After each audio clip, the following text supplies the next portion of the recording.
Hello everyone, कैसे हैं आप लोग। तो 18 सितंबर का न्यूज़ हेडलाइन आप लोगों के लिए हाजिर है। तो चलिए वीडियो की शुरुआत करती हूँ, लेकिन हमेशा की तरह आप लोगों से एक रिक्वेस्ट होता है, अगर वीडियो पसंद आए तो लाइक ज़रूर कीजिए और चैनल को भी सब्सक्राइब कीजिए। तो चलिए वीडियो की शुरुआत करते हैं। और हमारा जो पहला हेडलाइन है वो सुप्रीम कोर्ट के एक वर्डिक्ट को लेकर है। पिछले कई सालों से हमारे देश में एक तीव्र त्वरित न्याय की एक परंपरा की शुरुआत हुई थी, जिसमें अगर कोई व्यक्ति किसी भी क्राइम में लिप्त पाया जाता था तो भले ही उसके ऊपर कोई सुनवाई नहीं होती थी, कोई कोर्ट में केस नहीं होता था, सबसे पहले उसके घर को बुलडोजर से डिमोलिश कर दिया जाता था। और कहीं ना कहीं जो सोसाइटी के भी कुछ लोग थे इसको काफ़ी, और मीडिया में भी इसके एक काफ़ी सराहना होने लगी थी। तो इसकी शुरुआत हालांकि उत्तर प्रदेश में योगी सरकार ने इसकी शुरुआत की थी, और जिसके बाद में बाकी राज्यों की सरकारों ने भी इसको अडॉप्ट किया। और राजस्थान में, असम में, फिर उसके बाद भोपाल में बड़े पैमाने पे ऐसे लोगों के घरों को डिमोलिश किया गया जिनको किसी न किसी क्राइम में जो लिप्त थे। तो इसके ऊपर एक सुप्रीम कोर्ट में याचिका दायर की गई थी, और काफ़ी दिनों से ये मामला चल रहा है कि सुप्रीम कोर्ट को इस पर एक स्वतः संज्ञान लेना चाहिए और इस परंपरा को ख़त्म करना चाहिए, तो इस पर रोक लगानी चाहिए। तो सुप्रीम कोर्ट में एक याचिका दाखिल किया गया था, जो कि एक व्यक्ति ने किया था जिसका घर डेमोलिश हुआ था। और सुप्रीम कोर्ट ने फाइनली एक वर्डिक्ट दिया है कि 1 अक्टूबर तक, जब तक कि इसकी कार्रवाई कंप्लीट नहीं होती या दूसरा कोई वो नहीं आता, कोई भी घर नहीं डेमोलिश किया जाएगा, किसी भी व्यक्ति का जो घर है वो डेमोलिश नहीं किया जाएगा। और सुप्रीम कोर्ट के जज ने इस पे ऊपर काफ़ी सख्त टिप्पणी की है कि किसी भी एडमिनिस्ट्रेटर को का काम जजमेंट करना नहीं है, किसी भी गवर्नमेंट एग्जीक्यूटिव का काम जजमेंट देना नहीं है, क्योंकि इससे एक और नुकसान है कि अगर परिवार का कोई एक व्यक्ति किसी क्राइम में लिप्त है तो उसके अगर घर आप डेमोलिश करते हैं तो उसकी सज़ा पूरे परिवार को जाती है। तो कहीं ना कहीं वो एक जो कॉन्स्टिट्यूशन ने लोगों को एक फंडामेंटल राइट्स दिया है उसका यह वायलेशन है। तो सुप्रीम कोर्ट ने इसके ऊपर सख्त कदम उठाया और इसको तुरंत रोकने की आदेश दिया है। और अगर कोई इस तरह की घटना घटती है तो उसके खिलाफ उसको कंटेम्प्ट ऑफ कोर्ट माना जाएगा।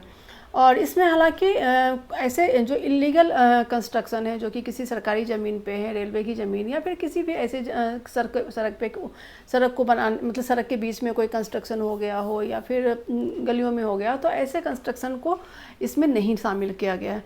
तो ये एक हमारा जो हेडलाइन है वो काफ़ी इम्पॉर्टेंट है, और जिसका इंतज़ार काफ़ी दिनों से लोग कर रहे थे कि सुप्रीम कोर्ट में इस तरह का कुछ डिसीजन आए।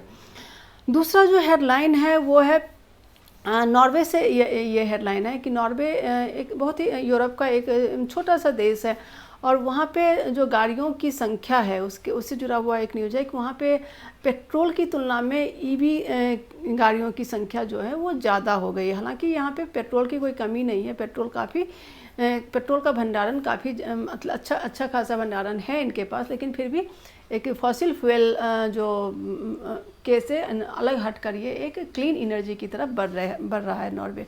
इससे ये दिखाता है। तो यह दुनिया का पहला ऐसा देश है जहाँ ईवी इलेक्ट्रॉनिक व्हीकल्स की संख्या पेट्रोल व्हीकल से ज़्यादा हो गई है। तो लास्ट मंथ का जो डेटा आया है उसमें यह सामने आया है कि जो हमारा ट्रेड डेफिसिट था वो अभी ऑल टाइम हाई पे आ गया है, और इसकी वजह है सोने का बहुत बड़े लेवल पे हमारे मतलब देश में आयात होने की वजह से यह ट्रेड डेफिसिट बहुत ज़्यादा हो गया है, और यह अब तक का सबसे ज़्यादा ट्रेड डेफिसिट है।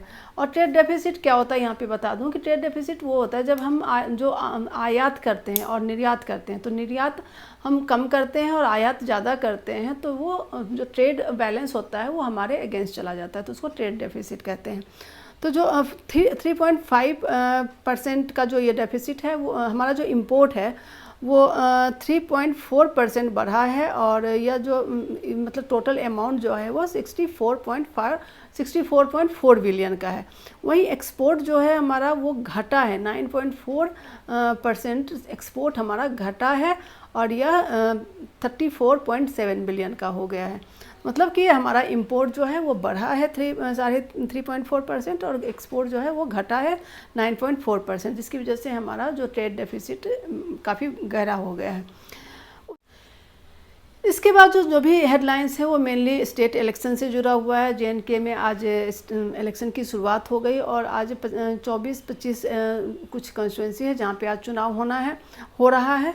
और उसके बाद आतिशी कल ही अरविंद केजरीवाल ने रेजिग्नेशन दिया और आतिशी को विधायक दल का नेता चुना गया और उन्होंने सरकार बनाने का दावा पेश किया और वो दिल्ली की नई मुख्यमंत्री बनी। और आतिशी जो है वो दिल्ली की तीसरी महिला मुख्यमंत्री हैं और सबसे यंगेस्ट चीफ मिनिस्टर भी दिल्ली की हैं। तो ये अपने आप में एक अच्छी खबर है कि महिलाओं को कुछ पॉलिटिक्स में महिलाओं की भागीदारी थोड़ी सी बढ़ी है, भले ही कि यूनियन टेरिटरी में ये काम हुआ है। तो ये एक न्यूज़ था। अगला न्यूज़ है US इलेक्शन से, जहाँ पे एक जो अभी फ्रेश सर्वे हुआ है, प्रेसिडेंशियल जो डिबेट हुआ था कमला हैरिस और डोनाल्ड ट्रंप के बीच में, उसमें कमला हैरिस जो है अब वो आगे मतलब वो डोनाल्ड ट्रंप से आगे हो गई हैं और 61% उनको मिला है, बाकी डोनाल्ड ट्रंप को मिला है। तो ये मतलब अब ऐसा अनुमान लगाया जा रहा है कि हो सकता है कि अगला US की अगली जो प्रेसिडेंट होंगी वो US को एट लास्ट पहली महिला कोई प्रेसिडेंट मिल जाए, लेकिन अभी दिल्ली दूर है। तो ये था। फिर उसके बाद बुकर प्राइज़ के लिए नॉमिनेशन जो फाइनल नॉमिनेशन का जो लिस्ट है वो आ गया है और 6 लोगों को शॉर्ट लिस्ट किया गया है, जिसमें से 5 महिलाएं हैं। तो ये एक मतलब आज का दिन महिलाओं के लिए कुछ खास अच्छा है, क्योंकि दिल्ली में पहली महिला दिल्ली की चीफ मिनिस्टर महिला बनी। उसके बाद बुकर प्राइज़ में 6 में से 5 जो नॉमिनेट की गई हैं वो फीमेल राइटर हैं। और बुकर प्राइज़ के बारे में एक और चीज़ बता दूं कि जो नोबेल प्राइज़ के बाद यह लिटरेचर का सबसे बड़ा प्राइज़ माना जाता है और यह उन लोगों को दिया जाता है जिनकी रचना, जो नोबेल राइटर को मेनली दिया जाता है, और वो उनकी बुक जो है वो इंग्लैंड या फिर आयरलैंड में पब्लिश होनी चाहिए और उसका लैंग्वेज जो है वो इंग्लिश होना चाहिए। तो ऐसी ही किताबों को ये प्राइज़ को ही इसके लिए शॉर्ट लिस्ट किया जाता है। अगला न्यूज़ है वो अफ्रीकन कंट्री जिम्बाब्वे से है। और जिम्बाब्वे में जो जिम्बाब्वे और उसके आसपास की जो कंट्री है वहाँ पे बहुत भयानक अकाल पड़ा हुआ है और इसकी वजह से जो क्रॉप्स हैं वो काफ़ी बिल्कुल डैमेज हो गए हैं और तो लोगों को खाने पीने की काफ़ी कमी आ गई है। तो पीछे हमने देखा नामीबिया में भी ऐसी स्थिति थी, तो वहाँ पे जो जंगली जानवर थे उनका मतलब उनकी मीट लोगों को खाने के लिए दिया जा रहा था। तो वैसा ही कुछ डिसीजन जिम्बाब्वे में भी लिया गया है और यहाँ पे 200 हाथियों को काटकर उसका मीट जो है वहाँ के लोगों को के बीच डिस्ट्रीब्यूट किया जाएगा ताकि लोगों को खाने के लिए कुछ मिले। तो ये एक अपने आप में बहुत ही मतलब सही न्यूज़ नहीं है। और दूसरा एक और न्यूज़ है जो सही नहीं है और काफ़ी दुखद और काफ़ी भयानक और काफ़ी डरावना न्यूज़ है। और ये न्यूज़ आया है लेबनान से। लेबनान में लेबनान का कुछ पोर्शन ऐसा जो साउथ का पोर्शन है वहाँ पे हिजबुल्ला जो कि एक टेररिस्ट ग्रुप है उसका प्रभाव क्षेत्र वहाँ पे है। तो पिछले दिनों हिजबुल्ला के जो भी चीफ थे उन्होंने अपने लोगों को बोला था कि मोबाइल फ़ोन का इस्तेमाल वो लोग ना करें बल्कि पेजर का इस्तेमाल करें, क्योंकि मोबाइल फ़ोन के ज़रिए उनको ट्रैक करना आसान होगा और उनको निशाना बनाया जा सकता है। लेकिन कल क्या हुआ कि एक साथ लगभग हज़ारों पेजर में ब्लास्ट हो गया और जिससे कि करीब 20 के आसपास लोगों की जानें गई और हज़ारों लोग उसमें घायल हुए।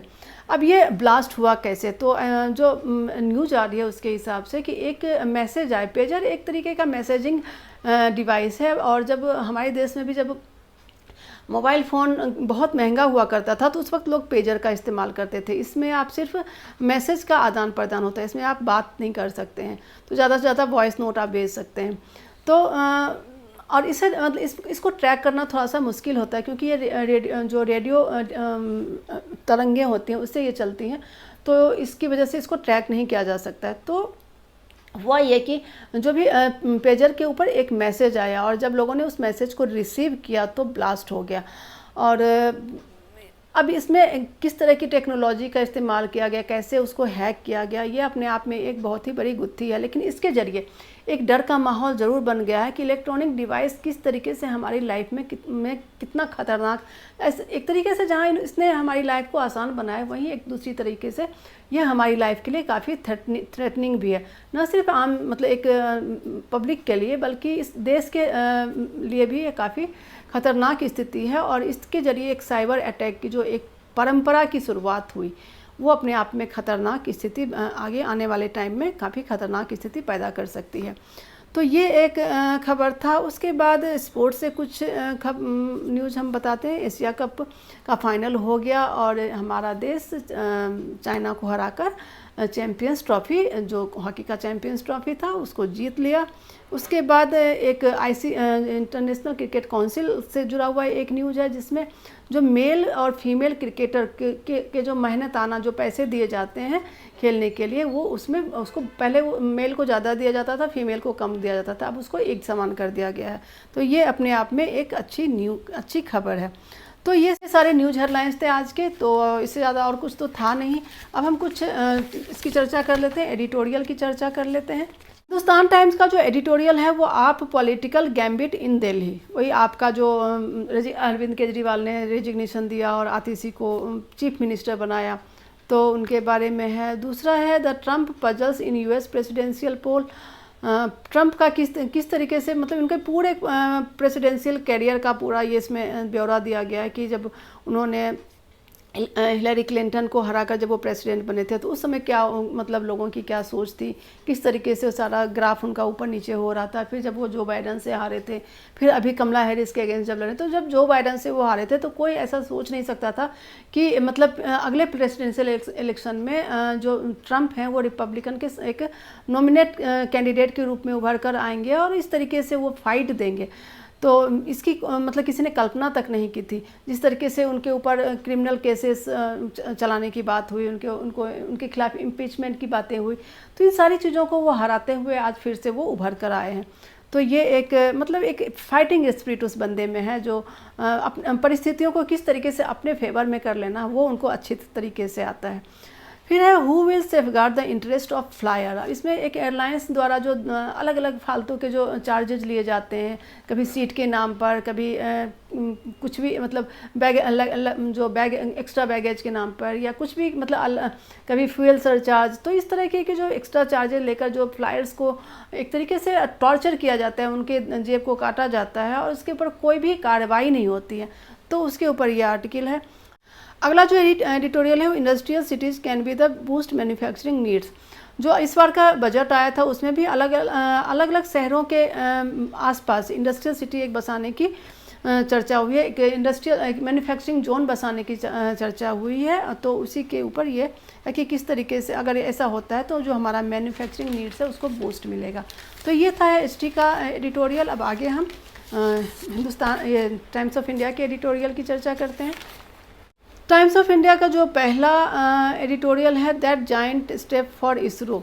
अभी जो पिछले थर्सडे को जो फर्स्ट कमर्शियल स्पेसएक्स ने जो फर्स्ट कमर्शियल स्पेस वॉक करवाया उससे जुड़ा हुआ है कि किस तरीके से ये अपने आप में एक बहुत बड़ा एक अचीवमेंट है कि प्राइवेट सेक्टर के लोग अगर इस सेक्टर में आते हैं तो स्पेस साइंस है उसमें जो इनोवेशन हो रहा है, उसमें जो डेवलपमेंट होगा उसको काफ़ी बूस्ट मिलेगा और इंडिया को भी इससे एक सीख लेनी चाहिए। और इंडिया के अगले अगले करीब 20 साल का जो प्लान है उसमें 3 मेन जो स्पेस प्रोजेक्ट है, जिसमें एक है गगनयान, दूसरा है एक भारतीय अंतरिक्ष स्टेशन जैसे इंटरनेशनल स्पेस स्टेशन है उसी तर्ज पे एक भारतीय अंतरिक्ष स्टेशन है, दूसरा है मून के ऊपर इंसान को भेजना। तो ये 3 जो है वो इंडिया का काफ़ी एक एम्बिशियस प्रोजेक्ट है जिसके ऊपर काम चल रहा है। तो अगर इंडिया में भी इस तरह का कोई प्राइवेट प्लेयर को बुलाया जाए और जो इस तरह जो स्पेस से जुड़ी जो इनोवेशन है, जो डेवलपमेंट है, उसको इससे काफ़ी बढ़ावा मिलेगा। तो इस आर्टिकल में ये सारी चीज़ें हैं। फिर रिटर्न ऑफ लॉ और वही जो बुलडोजर जस्टिस के ऊपर कि किस तरीके जो सुप्रीम कोर्ट ने जो डिसीजन आया है उसके ऊपर ये आर्टिकल है। फिर है इलेक्शन सिलेक्शन और दिल्ली में जो आतिशी को चीफ मिनिस्टर बनाया गया उसके ऊपर आर्टिकल है। एक और है एडिटोरियल है kings to netas a short history of political akhada. इसमें जो ऐसे पॉलिटिशियंस के बारे में पूरी कहानी दी गई है जो कभी ना कभी पहलवानी से जुड़े हुए थे, जैसे कि मुलायम सिंह यादव भी पहलवानी किया करते थे, दारा सिंह जो बहुत मशहूर पहलवान हुआ करते थे वो भी उन्होंने भी पॉलिटिक्स ज्वाइन किया। फिर अभी हम देखते हैं विनेश फोगाट अभी कांग्रेस के टिकट से चुनाव लड़ रही है। बबीता फोगाट जी थी, वो उन्होंने भी बीजेपी ज्वाइन किया था। योगेश्वर दत्त ने भी बीजेपी ज्वाइन किया था, हालांकि वो लोग चुनाव नहीं जीत पाए थे। बजरंग पूनिया कांग्रेस ज्वाइन किए हैं।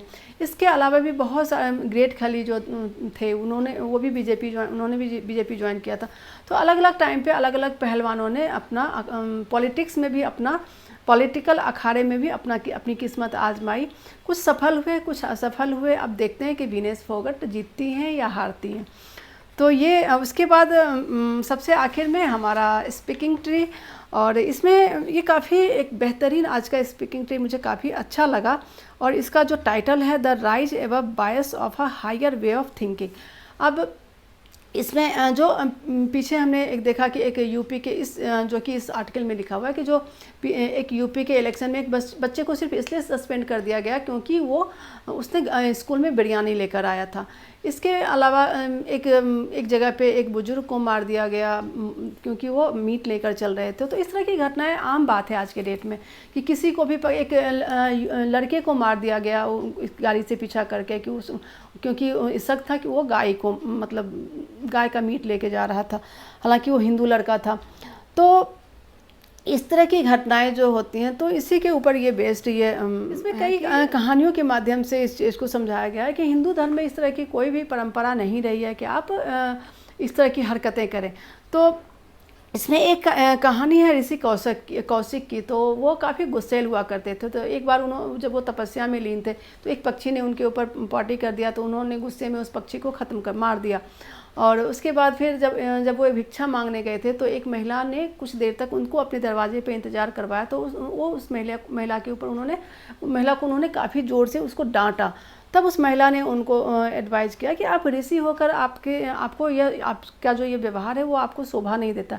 आपको एक व्यक्ति का नाम उस महिला ने लिया कि धर्मव्याध, जो कि एक बूचर है, जो कि एक बूचर जो कि मीट मांस को जानवरों को जो काटता है।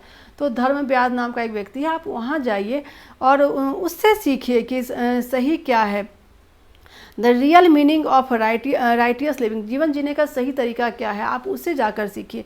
और फिर जो कौशिक ऋषि थे वो काफ़ी वो अगर उनको कोई कुछ बोलता था तो वो काफ़ी जेनरस टाइप के व्यक्ति थे। तो हालांकि उनको गुस्सा बहुत आता था, लेकिन अगर कोई उनको कुछ एडवाइस करा तो वो उसको सीरियसली लेते थे। तो फिर वो उस व्यक्ति के पास गए, उस बूचर के पास गए, और उस बूचर से मिलने के बाद उनकी पूरी ज़िंदगी बदल गई। तो एक ये कहानी इसमें दिया गया है। उसके बाद काक भुसुंडी की चर्चा इसमें की गई है, जो गरुड़, जो कि पक्षियों के राजा माने जाते हैं, उन्होंने पूरी रामायण सिखा दी थी। उसके बाद और चीज़ बड़ा इंपॉर्टेंट बोला गया है कि according to Vedanta no one is good or bad, right or wrong.